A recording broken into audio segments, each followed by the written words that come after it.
Hello, guys. We will be starting in 10 minutes.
Ladies and gentlemen, tech enthusiasts, and future leaders, welcome to a truly inspired event celebrating the brilliance and innovation of women in technology. Hi, I'm Aditi Gaikwad, your host for today's exciting journey through the world of the tech. Today, we are here to shine a spotlight on the remarkable women who are breaking barriers and making a significant impact in the tech industry.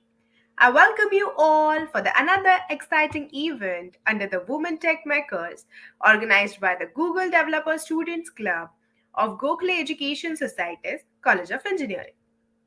Today is an extremely special day for all of us. I want to extend a warm welcome to each and every one of you for joining us. We are gathered here today as a part of the Women Tech Makers Initiative, an empowering moment that aims to amplify the voices of women in technology and celebrate their achievements. Our focus today is on a special creed, that is the Tech Boss Lady. But wait, this isn't just a one way street. We want to hear from you too.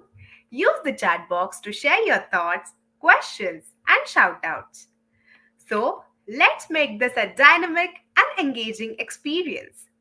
Our Tech Boss ladies are not just speakers, they are mentors eager to connect with you.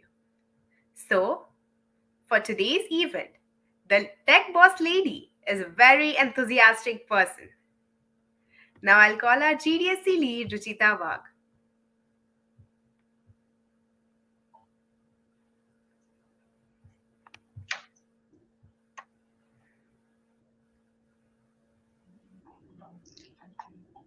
Hello everybody. We aim to connect the incredible talent of women from every corner of India.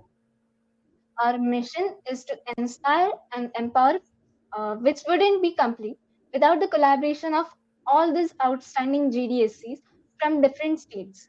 So, without a further ado, let's give a warm welcome to the forces joining us in this inspiring journey. So first of all, we have from Nasik, that is KK College of Engineering. Then after that, we have NDMVP's KBTC College of Engineering. And then we have MET's Bhujbal Knowledge City College of Engineering. Then we have Christy Jayanti College. Then we have Dr. Akhilesh Gupta Institute. Then we have D.Y. Patil Pune College of Engineering. And then we have Dronacharya College of Engineering. So all these collaborators, I'm so happy that you are here today and contributing in this event. Thank you. Thank you, Ruchita. So, now let's quickly dive into the agenda for the today.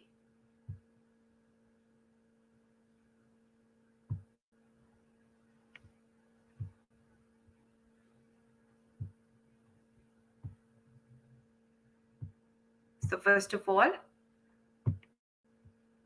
with the introduction to all the speakers of the event, we will be covering up with a sweet cut short intro about what exactly is WTM, that is, the Women Tech Makers is all about. Next, you all will be introduced to a profound yet jolly personality for today's evening, then followed by the most awaited part, which is keeping our ears wide open, enthusiasm built within, and conversing with the tech boss lady herself.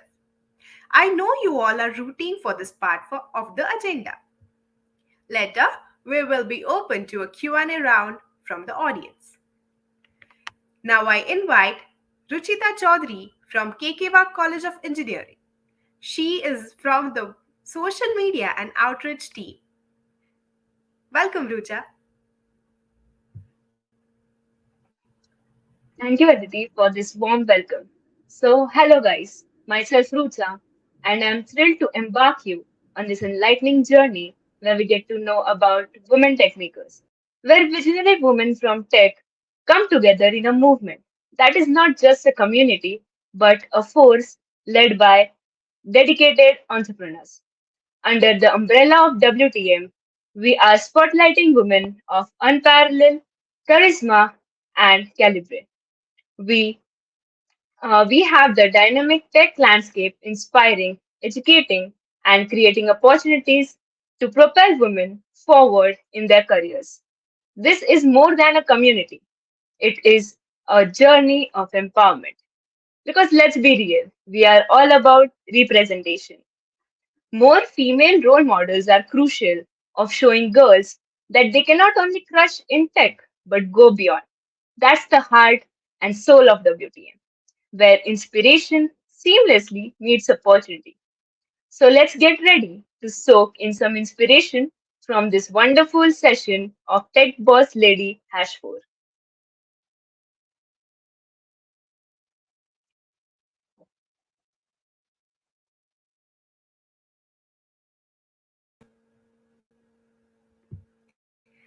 So, yes, thank you, Rucha, for explaining us what exactly is WTM.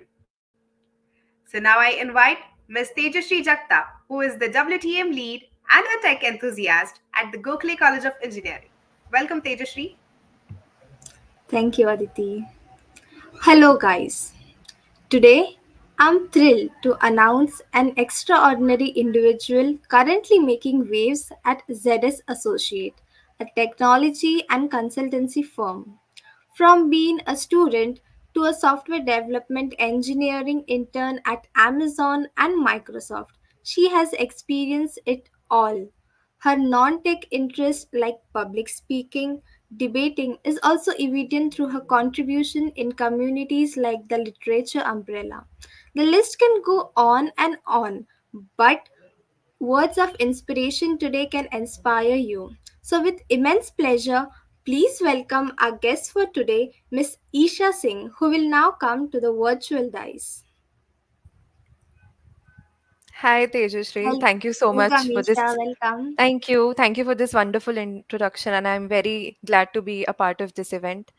And yeah, thanks for this introduction. So Yes. uh, I think we can start with it then. Yeah. So, hi guys. First of all, welcome and thank you everyone who's joining us through the live stream. Thank you for joining us and thank you for being here. I hope all of you get to learn at least one thing or take something back from here. So, about me, so I am an electronics and communication engineer from Maharaj Agrawal Institute of Technology, which is a part of Indraprasth University, which is in Delhi. So, yeah, I am not from IIT, NIT, or any tier one, probably also a tier two college. So, I started my journey by becoming a Microsoft Learn student ambassador. This was a program that was brought up by Microsoft for students who are very interested in technology, who want to probably learn new things and teach the people around them about it as well. So, there I was basically present in order to learn new technologies, to learn new skills, and also give back to the society. Then I moved ahead, and with the help of the other community members in Microsoft Learn Student Ambassador, I could understand about the new programs that are coming up at Microsoft. So one of it was becoming the Future Ready Talent Intern. So this was Microsoft in association with AICTE, and also the other companies were there.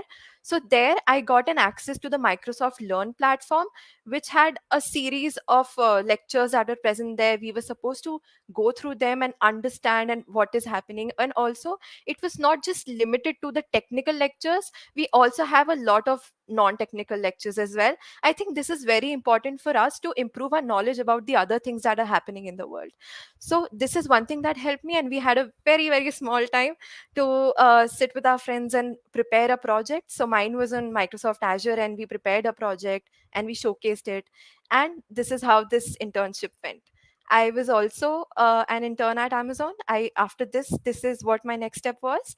And yeah, currently I'm a decision analytics associate at ZS Associates, which is basically a consultancy company. Therein, we provide business solution to most of our clients. We use the data that is coming in from our clients. We delve into deep research, and we use various technological equipments to drive at the best possible result for our client.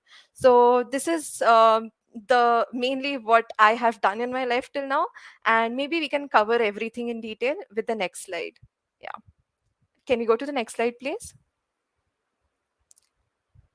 Yes. So my journey, my I will I will start with my journey by just asking a few questions. So this is the time wherein you guys can also ask the same questions to yourselves. These are the questions that I asked to myself wherein I was going through my 4-year college journey, or maybe before that as well.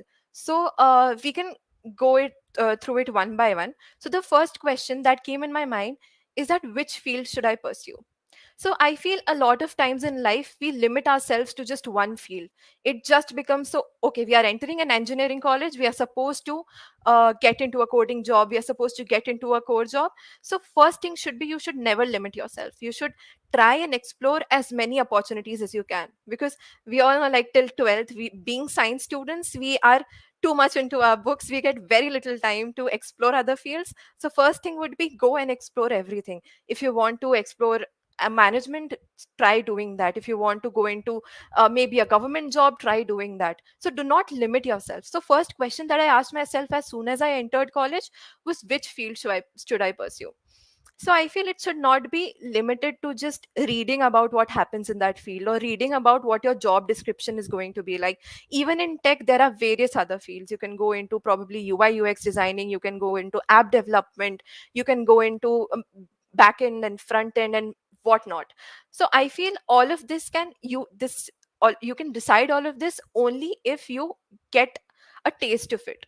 For it, it is very important to put some effort into doing that. It is not just reading those job descriptions, it is not just going through what happens in that, it is not just going through the tech stack, it is you trying that for at least a month or so.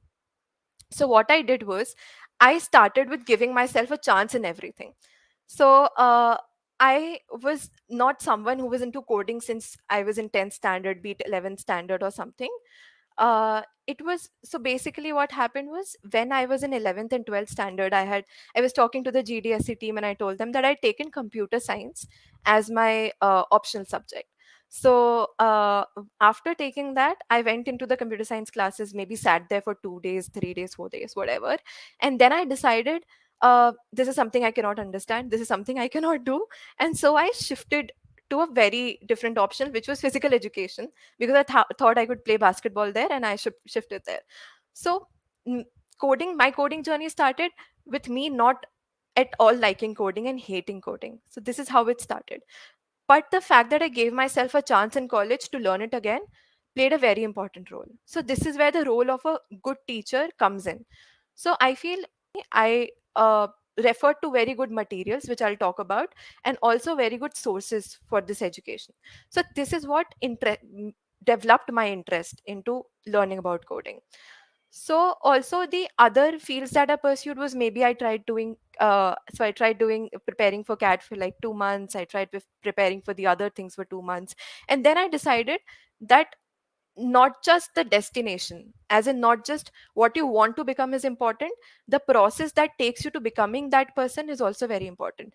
Are you ready to give into that process of doing coding every day? Are you ready to giving into that process for supposedly studying studies or something for civil services every day? Are you ready to give in that process of studying um, probably mental ability every day for CAT? So if you are ready for that, and if you are able to do that for say 2 or 3 months, then you know that this is somewhere that I want to go. So the second step was when to start preparing for tech and non-tech jobs.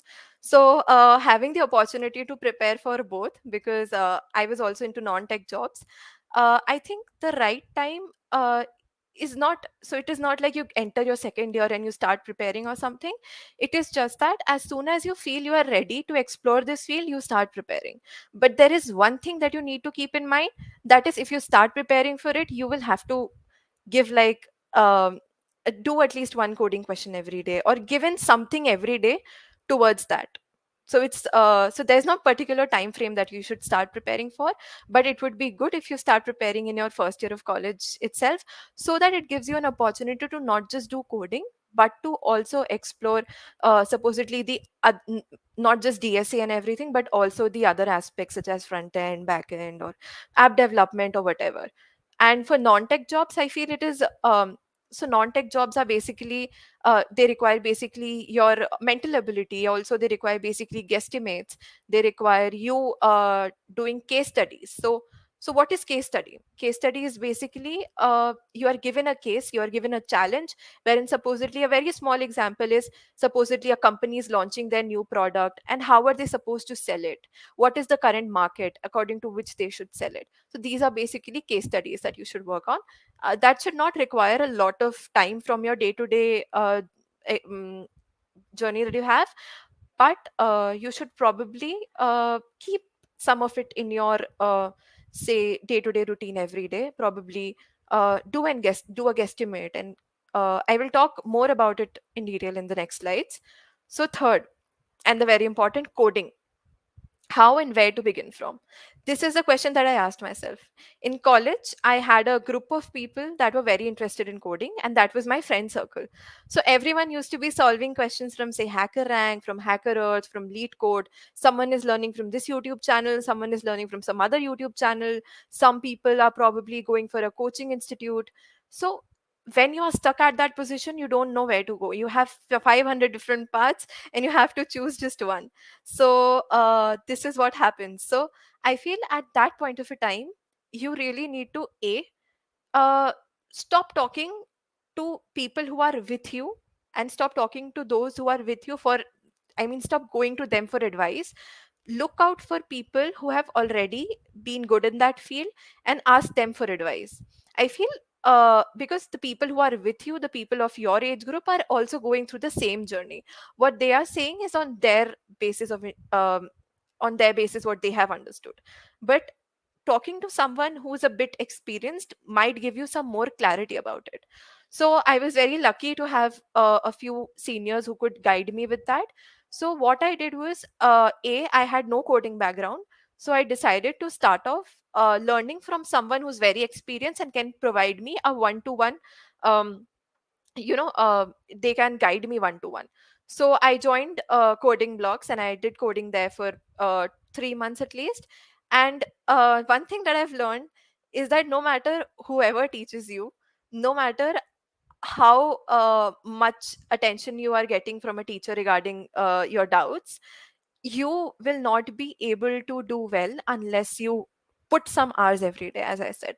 So I made it a point that whenever I'm going through the lectures, I will not have my phone with me. Whenever I'm solving a question, I will not have a phone with me. It's very important for that small duration of time to keep yourself focused. When you're doing a coding question, it's very easy, it's very tempting to go and see the solution. It's also fast, and no, I mean, who doesn't like shortcuts? So it's very easy to go and see the solution. But if you start doing that, that turns into a habit. So if you start doing that, and if you're stuck somewhere, you will uh, immediately go and see the solution. That will not help you and help your brain in developing that problem solving ability. In coding, it is more important to have that problem solving ability and realizing how to solve a particular problem. So this is something that everyone should focus on. If you're doing a question, put in your everything. Use your entire brain to form a solution, to develop a solution, to put in as many efforts as you can for that one particular question. So yeah, so I decided to complete this course, and then I started doing hacker rank and lead code and as many questions as I could. And also, having a friend group is important, so we used to discuss the lead code daily questions. We used to participate together in daily challenges and all of that. It also develops a sense of healthy competition. So this is something that I did. And yeah, the most important part, how to deal with rejections and make them your strength. A lot of you here maybe from your pre-final or final year. Trust me, you are going to see a lot of rejections. A lot of people from your circle will be placed at very good places. You might not have a single job offer.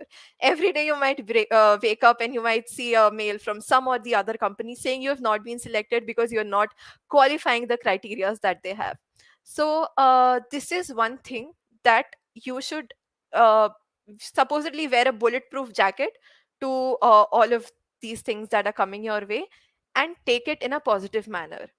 Realize where you went wrong, realize where you have to work on, because you need to learn from your mistakes, as they say, right?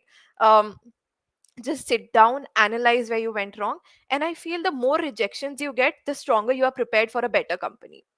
So supposedly if I give interviews for five companies that are probably not offering me a very good college very good sorry very good package, and I prepare for them, for every company I give in my everything, so maybe I don't get selected, but for that sixth company that might be a very good company, I have those experiences from those past five companies that would help me get there. So I feel this is something that is very important. The fact like you are that you are learning, the fact that you're facing rejections, and don't be scared of rejections, don't reject yourself before applying somewhere. So one of my seniors told me very so there's something that she said that stayed in my mind. So when I was applying to a lot of companies, I used to reject myself before they could reject me. So maybe supposedly I'm applying to Microsoft, I would think that okay, I am not worthy enough for Microsoft, or maybe I am not learned enough for Microsoft, maybe I am not skilled enough for Microsoft, or maybe be it Amazon. So I missed out on a lot of opportunities before because of that. So when I talked to this about to one of my seniors, this is one thing that she told me, that the entire world is there to reject you. Do not reject yourself. You should never reject yourself because the world is going to reject you. So keep this in mind when you're applying anywhere, and go ahead with that. So apply wherever you can, to how many companies you can. You never know what might be your it company that you get into. Yeah. Team, can we please go to the next slide?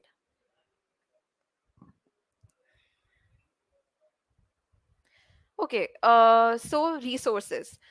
Yeah, where to study from? This is a very important question that comes in our mind because, as I said, we have a plethora of resources over the internet. It is very difficult to choose one resource and focus on that. So I feel let us talk about it step by step. If you are starting off, know nothing about coding, there are a lot of YouTube channels. So there's this one coding institute called Pep Coding that has released all of their videos on YouTube. So probably go through that. They are doing it step by step. They're not starting with just DSA. They are taking it from strings and arrays and like that. So I would suggest go for pep coding, go for other YouTube content creators that are good at it. And please do not get tangled in this confusion of which language should I start learning. You can start with C++, start with Java, Python, whatever. It would not matter in the long run. I started off with C++, but now I can code in Java and Python as well. As time progresses, you tend to learn everything, but start off somewhere. So start from a good YouTube channel and start learning. I would also suggest start making notes, start writing the questions that you find important, start writing the concepts that you think you might forget. It is very important, very, very important, trust me, when you're giving an interview, because you'll need those last minute resources to look back to revise, and that comes very handy. So this is one thing. The second thing is make it a point to do at least one or two questions every day, at least. You can follow lead code, you can follow hacker earth, hacker rank, whichever you are more comfortable in. I would suggest lead code because it is a more generalized platform, and also it gives you an idea of what the OA online assessments or the interviews are going to be like. So this is where I studied from. And those who are in your final years or pre-final years and supposedly have an interview in just a coming month or so, I would say that if you have cleared your OA, if you have your interview, please do an SD sheet. Please do, you can do Love Bubber's SD sheet, you can do Striver's SD sheet. There are other SD sheets as well, but please do an SD sheet. I would personally recommend doing Striver's because that helped me a lot, because most of the questions are covered there. But I would say do not just stick to coding, try doing system design as well, try going through the OOPS concepts as well, try going through the computer networks concepts as well, because sometimes you might get asked about these concepts as well. Also, try learning a bit of SQL here and there, because some of the interviews might ask you that. Some of the job mm, descriptions might also have that. So there is one thing that you can do, and just uh, just believe in yourself, just do that SC sheet, make it your bible. Write down. I feel writing is very important. I don't know how many of you know this, but if you go for an offline interview, they will ask you to write on a sheet of paper, or they'll ask you to write on a board or something. So writing is very important. um, and keeping a good set of questions that you feel are important, that you've seen in a lot of companies, making a list of them, making having your own list of questions that you refer to before an interview is also very, very important. So this is what I say, what I'll talk about when I say where to study from. Second question is, should I join a coaching or can I learn from my own on my own? So I think I've covered this before as well. If you have zero zero coding experience, and also if you have the resources to go to a coaching institute, I would say you can join an institute, but then there's nothing new that they are going to teach you. Nothing new as in there's nothing that you cannot find on the internet that they are going to teach you. So I personally joined because we were the COVID batch, we were sitting at home. I felt a sense of connection when I used to join those classes. But if you guys are managing it with your college or anything, the timings might clash and anything else. So it is not something like a coaching can only save you and a coaching can only take you somewhere. It is nothing like that. You can also get the same resources available on YouTube. Just the right people should be followed, and you can definitely learn on their own. Practice, practice, and practice is what is going to take you there. Nothing else. No teacher and nothing else. Just practicing and just getting the right resources. Also, for the last minute resources, you can also refer to Geeks for Geeks, which is a very good website. And I will also cover how to prepare for an interview in the later slides, so we might talk about it later. uh, which platform should I code on? As I covered, there are many platforms available. My personal favorite is Lead Code because it gives me a sense of how things are going to be in real life, as in real interviews. So I would personally prefer Lead Code, but you might start off with HackerRank or Hacker Earth and try giving as many challenges. So there are daily challenges. There is the lunch time challenge. Try and giving all of that as well. Also, competitive programming is not necessary to land a very good job. Competitive programming is something that you should do when you are enjoying coding. It is not something that is very, very necessary for you to land a good job in, say, a fan company or anything. But yeah, it will obviously help. So, which YouTube channel should I study from? Yeah, as I mentioned, there is one channel by Sumit Bhaiya, which is as we call him, so which is on YouTube, which is called Pep Coding. He teaches Java, and there are other channels as well that you can simply go through Striver's videos. You can go through Love Babbar. You can follow. All three of them are very good YouTubers. Also, you can go through some notes and all that are present online so that you become aware. Also, I feel going through the LinkedIn posts wherein some people have put in some shortcuts, or maybe if you talk about SQL, we see people putting in the entire all of their notes there on LinkedIn. That might help you with understanding some of those things better because they try to draw analogy between things. So that might also help. What other resources should I refer to? This question I added deliberately because at the end, the only resource that comes handy is are the things that you have written down.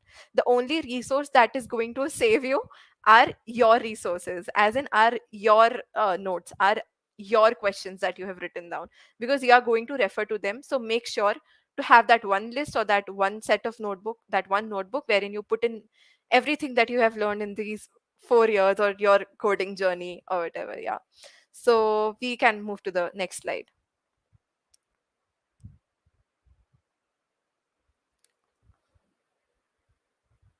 Okay, so how did I apply? I, as I said earlier, I made it a point to apply to every single opportunity that is coming in. These are some of the programs that I used to keep in mind that I have to apply. Most of these happen in their third year as well and in fourth year as well. So Amazon Wow is a program that is hosted by Amazon, which is for women coders and women who are in tech. So this is something. This is how I got into Amazon. And there are 2 rounds of online assessment. There is 1 round of interview that happens. And I think this is something that you should keep an eye on if you are in your third year or in your final year, because it happens for both the years. Microsoft Engage is a very important program. This happens, I think, in your so this the process starts happening when you are in your second year.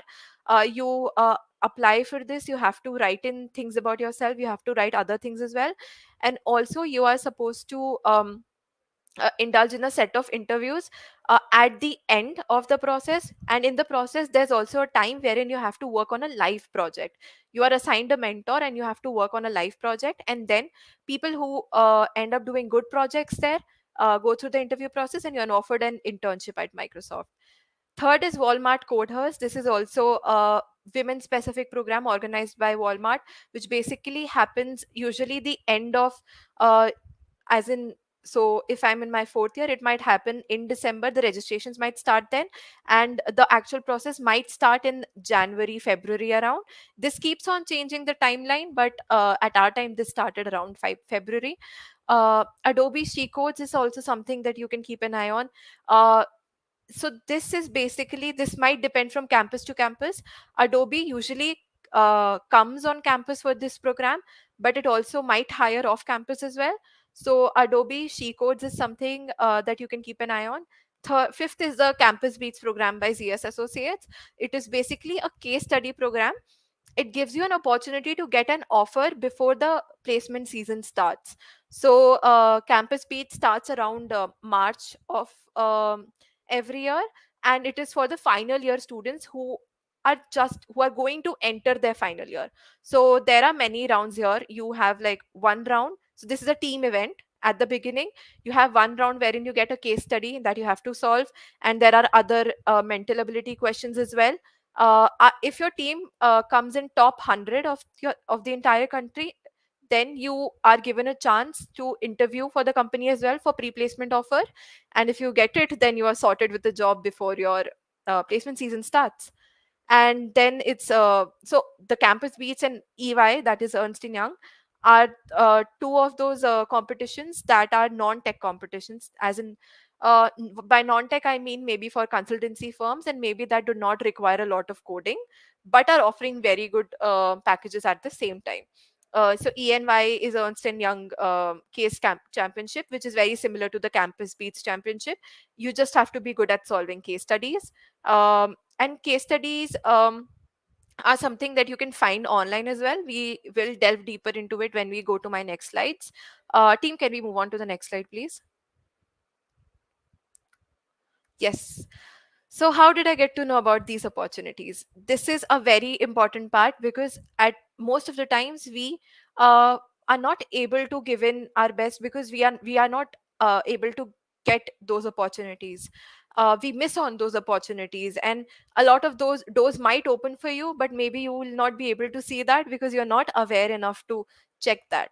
So, I feel these knowing about the opportunities, knowing about what is happening, wherever there are openings is very important.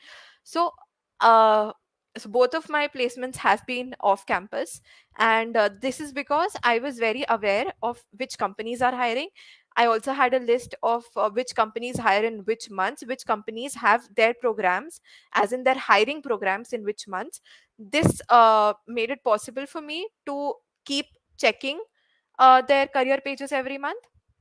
So one thing that is very important that I would suggest every one of you to do is, because this is something that not a lot of people do, people just reside on their college authorities to tell them about the opportunities that are coming in here. So one is, please please please keep on checking the company career page. So career page is there for every company that is present, and they post in the openings for everyone, and it might just match up your qualifications and you might get in that company through that career page. So keep checking their career pages.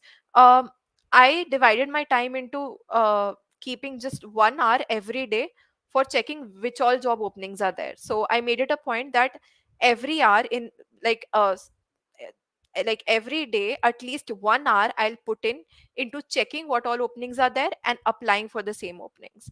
Second is going through your LinkedIn. So it is very important to have a good LinkedIn profile so that recruiters can approach you. I got a lot of recruiters approaching me from various companies because of the profile, and companies like D Shaw or maybe other companies as well. uh, I could get the recruiters contacting me from there. So having um a very good LinkedIn profile is important. At the same time, um, I would say try spending some time on LinkedIn by checking in the opportunities that people are putting in. This can happen in the 1 hour that you are keeping for job applications. And the third most important thing is probably having so it is also very important to have those set of groups. If you guys can understand what I'm saying, having those coding groups, having those job groups that you are part of. So that might be on Telegram. I was a part of a lot of groups on Telegram that used to put in a lot of opportunities every day. So I used to check those groups on a regular basis and apply to those opportunities immediately. Do not keep any opportunity for future, apply it at that time. Because of course procrastination might not lead you anywhere. So it's very important to apply to those opportunities at that perfect time. And being a part of that group, being a part of those communities that are posting those job openings are also very important. Team, can we go to the next slide, please?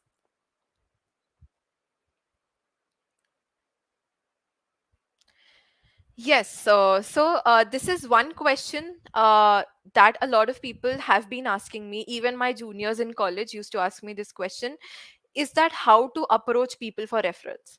I would say there's this one thing that we say कि referral मांगते time बेशरम हो जाओ. Do not think what the other person is going to think. Do not think if it's okay if you text that person. Do not think of anything. You need a job, you want to go somewhere, you have to ask for it. No one is going to give you. So try and approaching as many people as you can for referrals. Do not think twice before doing that. Have a template, have a message that you are going to send it to them. Have everything ready, put in all your qualities, put in all your skills and skill sets that you've developed to make it easier for the other person to refer you. So the answer to the first question is, can I directly message unknown people on LinkedIn? 100% you can. Most of the referrals that I've got are people that I've never talked to in my entire life. So yes, please approach other people on LinkedIn. Ask for their experiences, ask for their whatever preparations that they did for the job that they are in. Ask them to refer you for the same and talk to them. This is what LinkedIn is for. So are cold mails and calls to HRs worth it? They are very worth it. So we later see some screenshots of mails and messages that I have sent to a lot of recruiters and HRs. I think it's very important to let people know that you are there, to let people know that you exist, and let people know that you want this job that you are looking for. So it is very important to be in touch with a few HRs that you can connect over LinkedIn and keep messaging them to remind them for any openings that might happen in their company, because that is what they are for. They are looking for a good candidate, they are looking for someone to join them, they're looking for someone that they can take in to make the company a better place. So do not shy away from messaging HRs or writing cold mails. Cold mails are basically random mails, as in you don't know the person in front of you and you are just typing in a proper mail for those HRs and sending it to them. So I think I have probably contacted more than 100 HRs. More like, I mean, maybe texted them on LinkedIn, or if I had applied somewhere else and I have that HR's number, I have called them as well to ask if there are any openings. So this is very important, contacting them and being there. So what should I write while asking someone for a referral? Okay, this is a very important question. So I have a very different take on it. It has worked for me till now, but a lot of people say that your referral message should be very descriptive of what you are, what have you done, what all skill set should you do you possess, and why should you be referred for that job.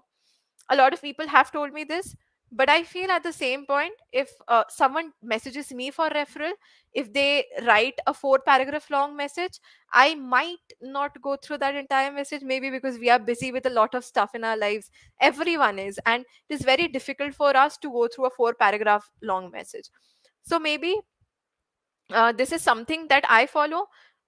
Give them a very short and crisp message about what you are looking for, as in tell them first the agenda of your message, tell them you're looking for a referral, and then uh, put in like 1 or 2 lines of what you have done in your life and what all are your experiences. And then if they ask you for an in-depth explanation or maybe an in-depth reasoning as to why you should be referred, probably then write 4 or 5 paragraphs for them, or whatever, how long you want it to be, how long your experiences are. So make it a point to probably start off with something very simple so that they know why you are texting them. Team, can we show the viewers the example messages on the next slide?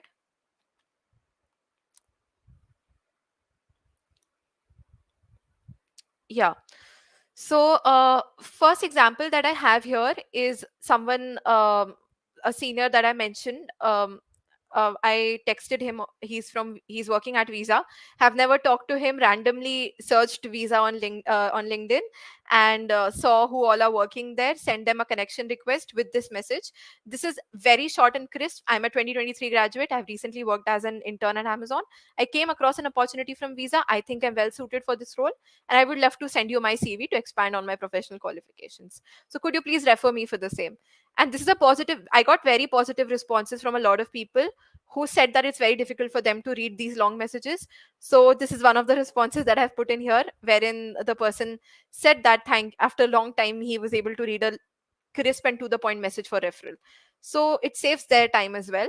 And also a lot of places I have uh, so when you are applying for jobs, a recruiter probably has more than thousands people approaching him for that job. You have to be different from them. Even if you have interned at very good companies, there are a lot of people who have interned at very good companies. So something that might make you different apart from your experience is the way you are approaching them. So the second example is something that I did for probably to get their attention and grab their attention so that they read along.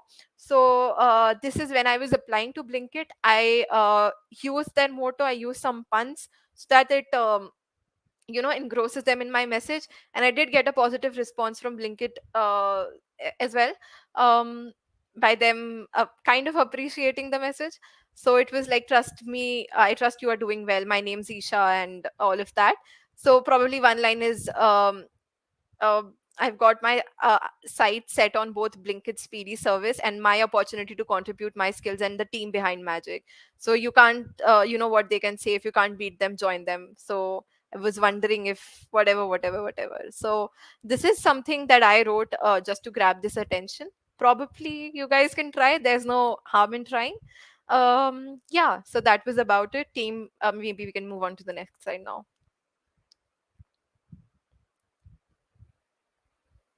Yes, a very important question is how to make your CV stand out.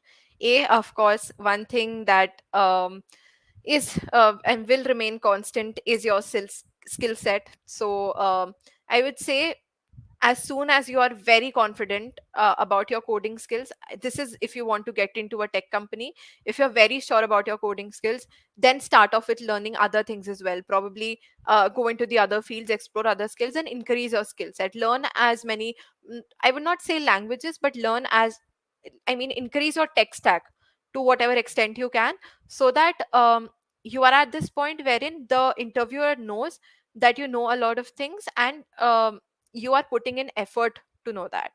But one thing is, do not write skill sets on your CV that you are not aware of and that that you do not have an experience in, because you might get one question here and there, and that puts a very bad impression on the interviewer. So put in only those skill sets that you know about and that are that you have an experience in, probably. Second is hackathons and projects. They are very important. If your CV is empty and does not have any project experience, uh, maybe we can keep hackathons on the side and focus on projects. If you do not have any projects mentioned on your CV, you will get a lot of questions on your skills, and you might, because there is no proof of uh, your skills that you have mentioned on your CV. So they would want to see if you actually know all of that. So one thing that you can do to prevent yourself from being in that situation is showing them a proof through your projects or through your participation in hackathons. Also, the projects that you make for hackathon can be used as your projects in your CV as well. In fact, I have put in 3 to 4 projects in my CV. Out of those, close to 3 projects are from the hackathons that I have participated in. So this is one thing that is very important. uh, Fourth is the star approach while writing about your past experiences. So star is situation, task, action, and result whenever you are writing something about your experience. So firstly, mention the situation wherein what.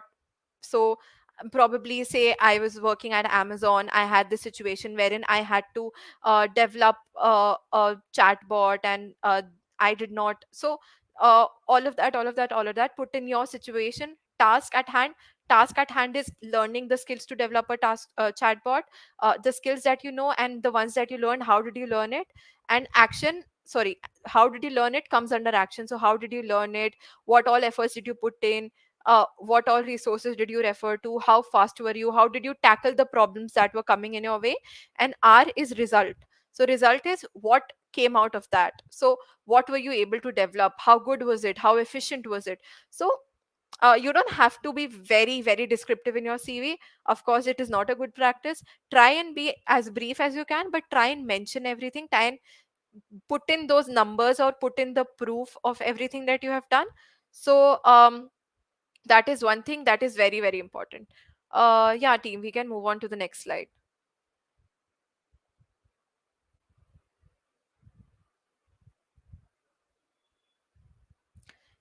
Yes, so it is how to ace your job interviews. Most of it I covered in the previous slides as well. I could not stop myself from mentioning these points, but yes, let's try and go with some of the points that I might have missed earlier. So it is how to ace job interviews. So first question is, does preparing for an OA and a job interview require a different process? So the basic thing that we start from is being good at programming.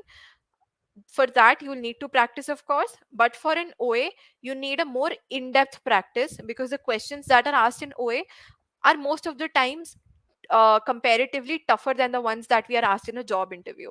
So for an OA you need to have practiced a good set of questions. But for job interviews, usually the questions that are asked are the ones that have been asked before. So when you're preparing for a job interview, go through all the questions that have been asked earlier, go through the interview experiences, try and practicing those questions.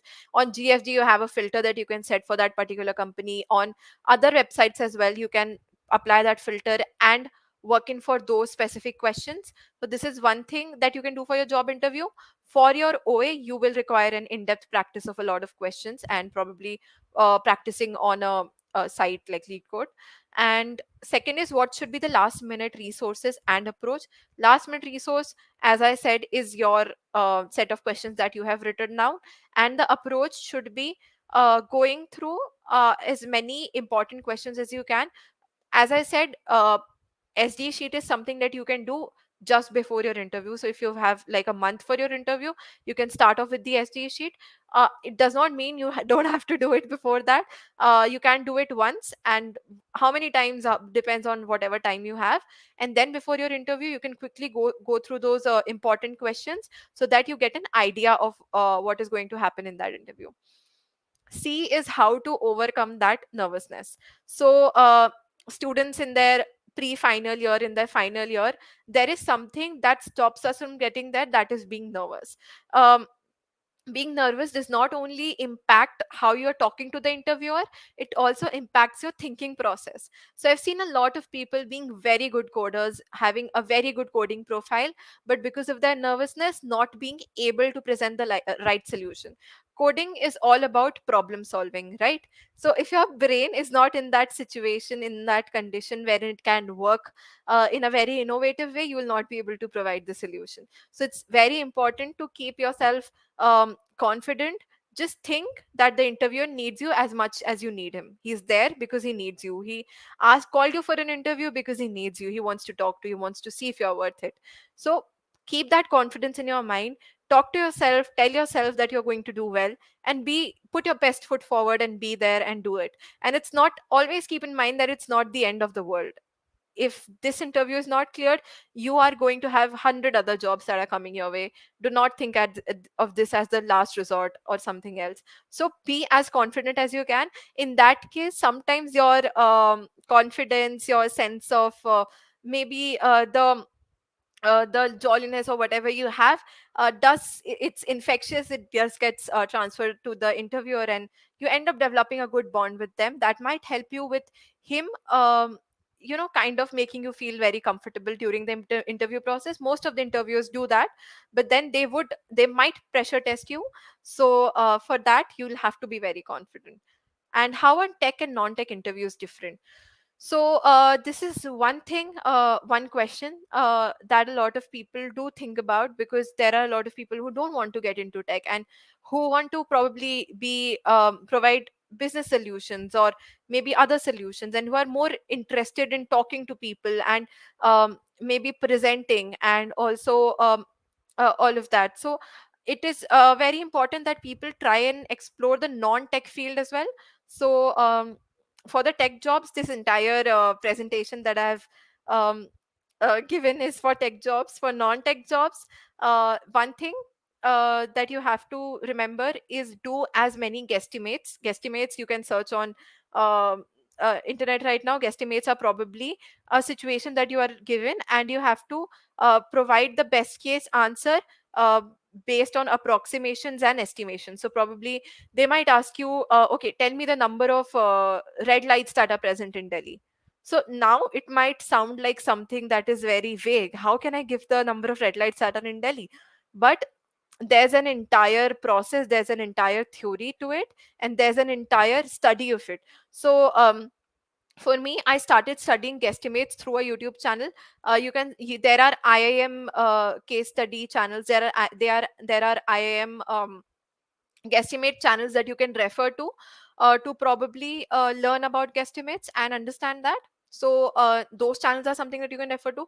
There are many books that are present. Cracking the Case Challenge is one of them, and also other books that have been written. You can go through those books. But for guesstimates, this is something that you can do. Try and asking. So once you get a hang of it, once you realize what guesstimates are, once you see 5 6 videos of people solving guesstimates.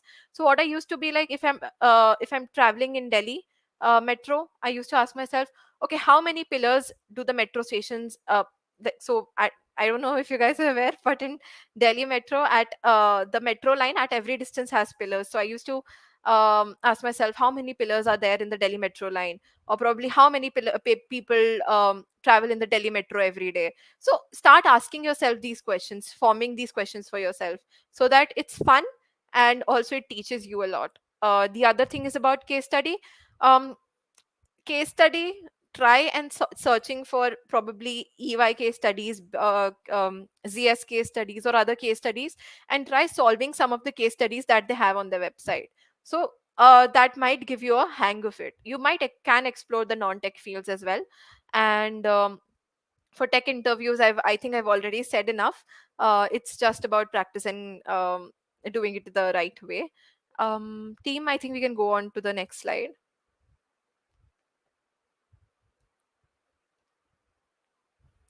Yep. So I think I've said a lot. Now it's time for you guys to put in any questions that you have. I would love to answer.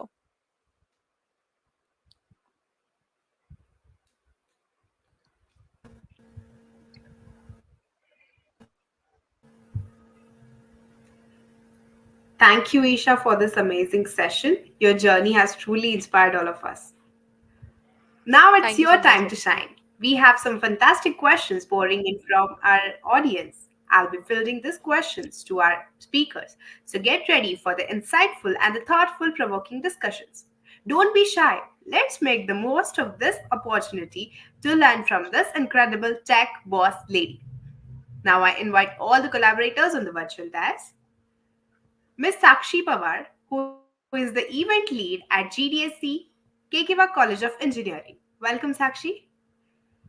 Ms. Kriti Kumari, the GDSC lead from Dronacharya College of Engineering, Gurugram, Haryana. Welcome, Kriti. And also, I welcome our WTM lead, Tejashree Jagtap.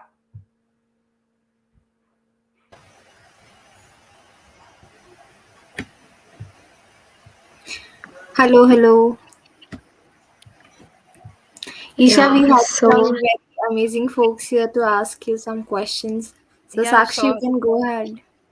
Yeah, I yes, would love to. so Yeah. first of all, I had amazing time listening to you and I was taking notes the entire time. So like it was an amazing session. Thank you. So one of the things that like a lot of us over here are 2024 grads. So we have Hmm. like last 6 months left for our graduation. So could you like highlight a little bit upon how to get the most of it done in last 6 months of your graduation? Sure. That's a good question, Sakshi, because we are at the, I mean, not we, I go back to my time, but then you guys are at the end point of your college journey. You also want to do a lot of things in college, but then the placement season is coming in right around the corner.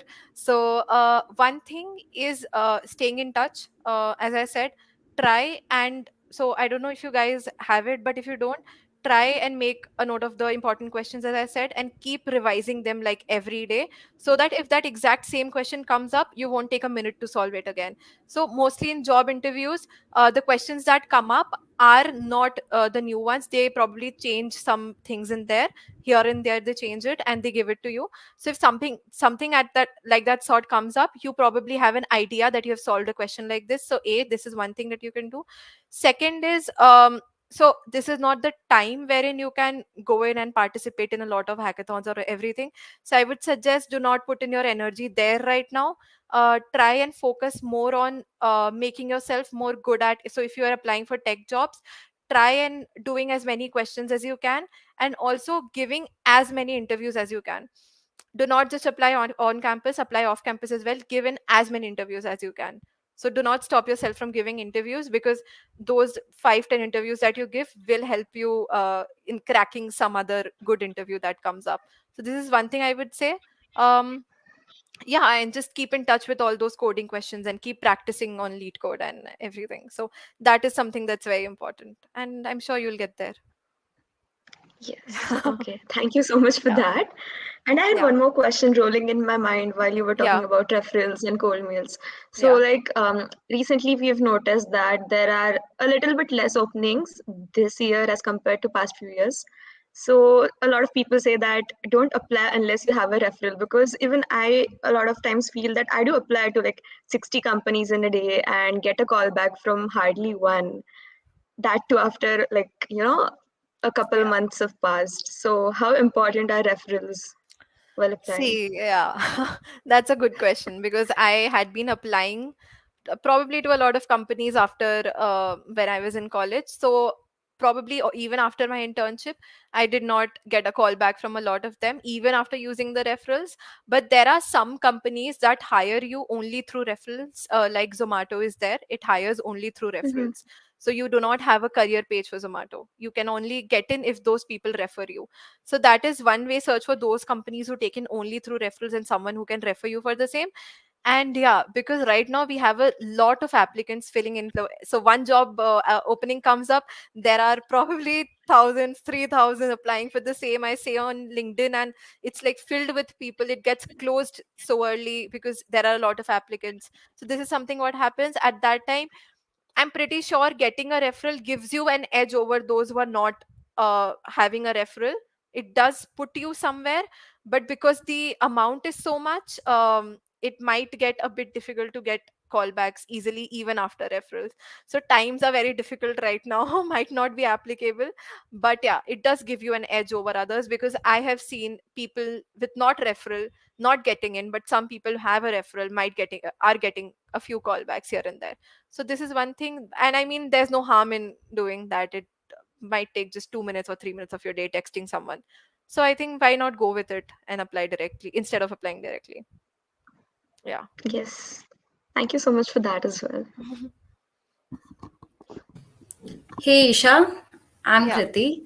And my question, like, I would really like to know that how did you manage both DSA and development for the SD role? Because for me, being a third year student, it's quite difficult managing time for both these things. And I know that I have to do both if I have to grab an SD internship or placement. So, Yeah. like, can you please share your experience about it? So basically, my coding journey started when I was in second year. So I did as many questions I could in second year. Then, when I was confident that if I get back to this after a year or so, I'll be able to grasp it again. So then I started going towards the development side a bit, not into too much development. Most of the skills that I've learned other than coding are through my internships only. So basically, when I was doing the Future Talent Ready intern, I could learn Azure and other skills. That was through the internship process. And instead of, so apart from that, as I said, doing one coding question is more than enough. If you are doing it every day, one coding question is more than enough. And put in your other time for development. If you are very sure about your coding skills, you can reduce the amount of time that you're putting in coding and increase the time that you are putting in development. So this is one thing that you can do. Also, like, if you can get into more internships, that might give you a more hands-on approach to things, and it might help you learn things more easily. So that is one thing I would say. But yeah, if you're sure about your coding skills, then you can reduce the time, and you can maybe increase the time when you feel you're forgetting coding or something here and there. So this is something, this leveling can be done. So yeah, I Okay, hope that thank you. I answers your got the question. answer. Yeah, thank you Yeah. so much. So, hey Isha, it was wonderful hearing so many meaningful things from you. So, I had this question that what can you share a challenging problem you have faced in your current role and how did you tackle it? Yeah. So challenging problem A. I know you guys will hate me for this, but I know your batch is going through recession as well. But ours was also little bit there. So so we stopped. So I did not. So probably I sat for like two or three companies on campus. I did not sit for other companies because I decided that I would. So most of the companies that were coming in were not very good companies, and I wanted to somewhere get somewhere else. So I was trying to apply mostly off campus. So one of the challenges that I faced was a uh, probably apply the rejections part that I talked about. So every day I used to wake up to at least one rejection mail, and it does affect your brain somewhere that probably you are not deserving enough to be somewhere, or probably are you making the right decisions in your life. This is one challenge that I faced, and that is why I put in so much importance on this point in my PPT as well, that because this somewhere it does affect your mind. So one thing was facing those rejections. Second was managing college with my internship was something that I faced. So I, for my final internship, for the Amazon internship, I was there in Chennai. My internship was in Chennai, but my college was going on in Delhi. So I had my exams, I had my practicals, internal, external, everything. I had to fly from Chennai to Delhi to give everything. And at least once a month, I used to be traveling from here and then. So my office used to get over. I used to take a flight, go there. Next day, I had an exam, give an exam, try and get passing marks, and come back again. So that is one thing that I found very challenging, like balancing the internship and the college together, because it's final year. You need to have decent grades to kind of, because they are also somewhere important. So one thing that I faced there was managing both of them, because I was living in a completely different state and did not have the time to even prepare for examinations that one night, and that flight journey to our journey was all I had. So that was one thing that I found very challenging. Okay, okay. Thank you Yeah. so much. So, yeah, is there anything you wish you had known before or earlier or done different during your internship? During my internship, I feel it's always better to be ahead of the other people that are with you, probably. So no matter wherever you reach in life, you'll always feel that there's something more that you could have done. Probably this strikes my mind, I could have learned more skills, probably could have improved my tech stack before joining or something like that. So this always stays there, but then I think the internship process is there to teach you a lot of things. So I feel if the process how I learned it was through my internship, so I would not have been given, I mean, I would not have had this experience of learning it like that if I would have known it earlier. So I think that learning that I had from that process was very important. But yes, it's always better to be good at something before, be good at a lot of things, maybe. But yeah, but I Yeah, think like yeah. having a good skill set was something that I think I could have worked on probably. Yeah. Okay.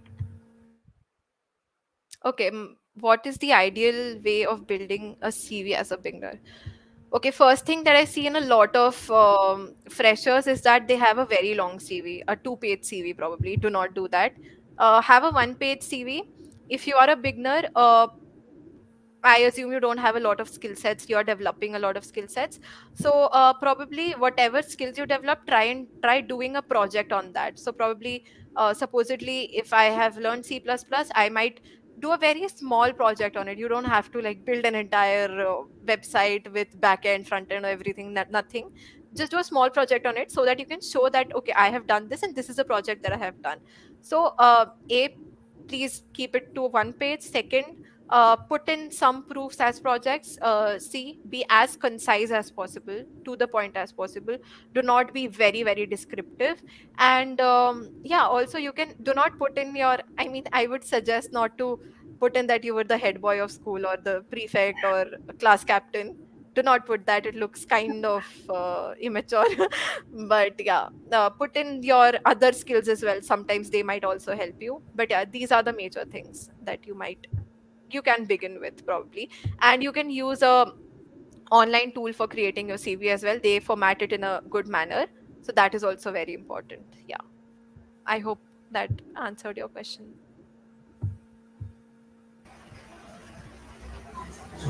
What things Yeah, should not be missed or avoided during internship? during internship I assume you mean while I'm doing my internship and not the internship application process. So when you are in an internship, uh, do not go in with this view that you just need a PPO out of it. Try going with this view that you have to learn whatever they are, I mean, learn on whatever projects they are giving you. We are living in the generation of AI. We have a lot of so we have chat GPTs present who can write the entire code for us. uh, Probably maybe chat GPT can also write a lot of codes for your internship project as well. But please do not resort to those tools that we have for writing codes for your project. B, you will meet a lot of people there, a lot of people in your company. That would probably be your first experience in the corporate world. Try learning as much as you can from them. A lot of things that I've said in this video have been told by my seniors in the company, by the other mentors that I got during my internship. So try learning as much as you can from their journey, from how they work, and from how they are doing whatever they are doing. So this is one thing that you should give in during your internship. See, make a good community of people that you can contact whenever you need. Whenever you need does not mean you go in and tell him about your personal problems or whatever. But whenever you need means when you're applying somewhere and they are in that company, you can contact them. If they have given a certain interview and you're interviewing for the same company, they can help you. Because a lot of times, these interview experiences are very important. So try building a community of people. Try staying in contact with the people that you meet during your internship. That is something that is very important.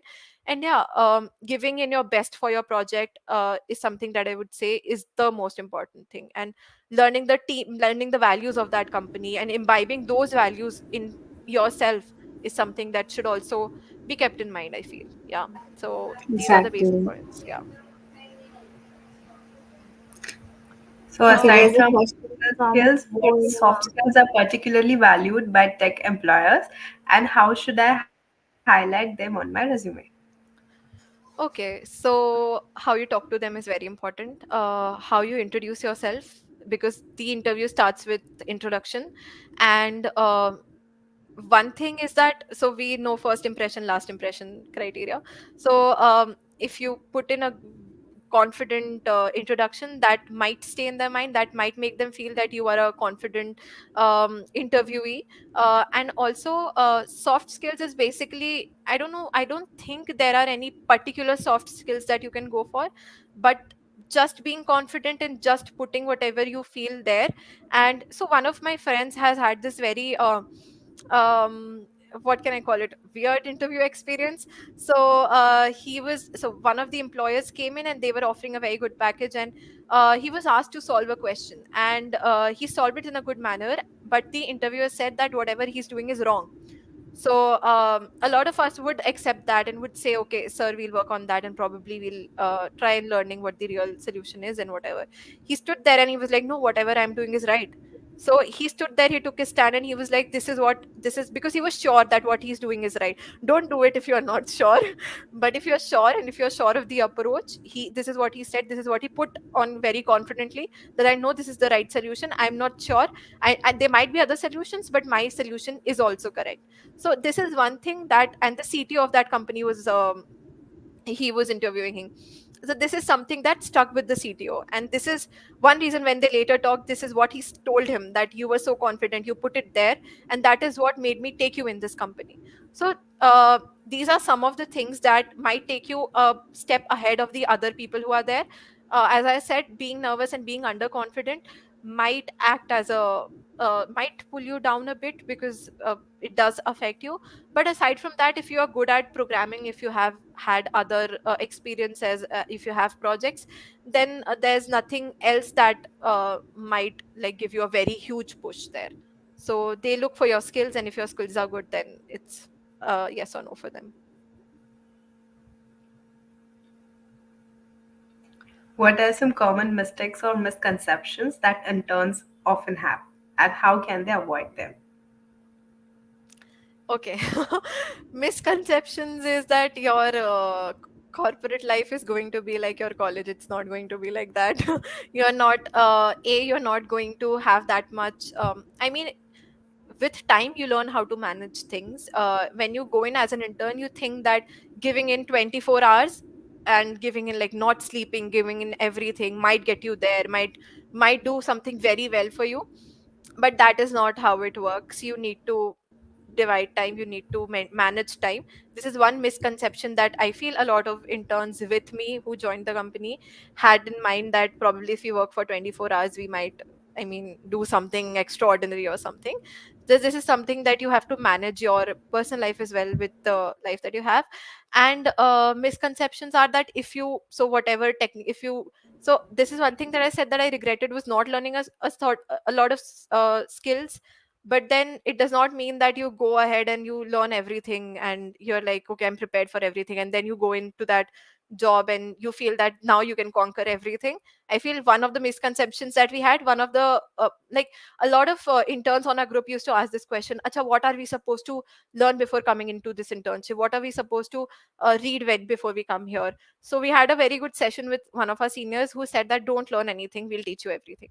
So go in with that mindset of learning, and not putting in too much pressure on yourself of probably learning everything that is present there.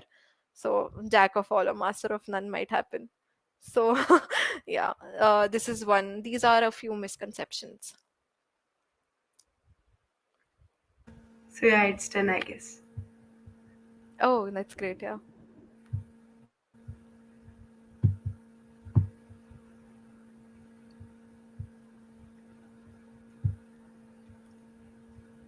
So, yeah, a very heartfelt thank you also goes to our distinguished speakers and the panelists who took the time to share their knowledge and expertise. Each presentation was a treasure trove of information and offering us a glimpse into the latest advancement in technology and the incredible accomplishment of the women in the industry. Your contribution has added immense value to this gathering. Our gratitude extends to all the organizing committee and the volunteers who have worked tirelessly behind the scenes to ensure the smooth running of this event.